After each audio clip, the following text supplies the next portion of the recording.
Willkommen zu dieser technischen Anleitung zum Thermomix TM31. Wir sind Kelatos Informática, Spezialisten für technische Reparaturen. Wir holen dein Gerät direkt bei dir zu Hause ab, führen eine kostenlose Diagnose durch und schicken dir einen Kostenvoranschlag, bevor wir reparieren. Keine Anrufe, keine Fahrten. Wir befinden uns in der Calle Joaquín María López 26, Madrid. Bequem, transparent und professionell. Link in der Beschreibung. Wenn die Messer deiner TM31 ein furchtbares Schleifgeräusch von sich geben, deutet das oft darauf hin, dass sie abgenutzt oder beschädigt sind. Dies kann passieren, wenn man harte Lebensmittel oder unpassende Zutaten verarbeitet. Wenn du das Problem nicht rechtzeitig behebst, kann es zu weiteren Schäden am Gerät kommen, die teurer in der Reparatur sind. Für diese Reparatur benötigst du einen Kreuzschlitzschrauber, einen flachen Schraubendreher, eine Zange und die neuen Messer für deinen Thermomix TM31. Zuerst musst du sicherstellen, dass das Gerät vom Stromnetz getrennt ist. Entferne die Gummifüße an der Unterseite des Thermomix, um die Schrauben sichtbar zu machen.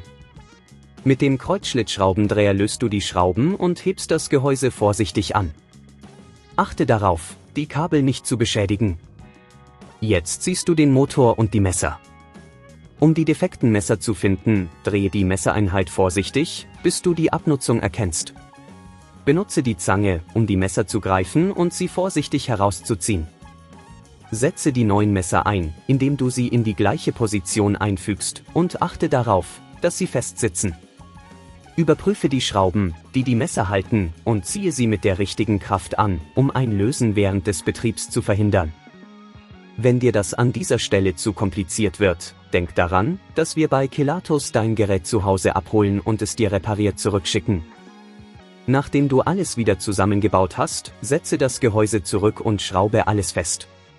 Stelle sicher, dass alle Kabel richtig verbunden sind und dass keine Teile lose herumliegen. Jetzt kannst du dein Gerät testen. Schalte den Thermomix ein und höre, ob die Geräusche verschwunden sind.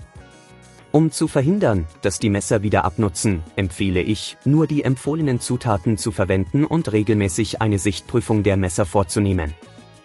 Wenn du kein Risiko eingehen willst, bei Kelatos holen wir dein Gerät ab, reparieren es und liefern es dir nach Hause, deutschlandweit.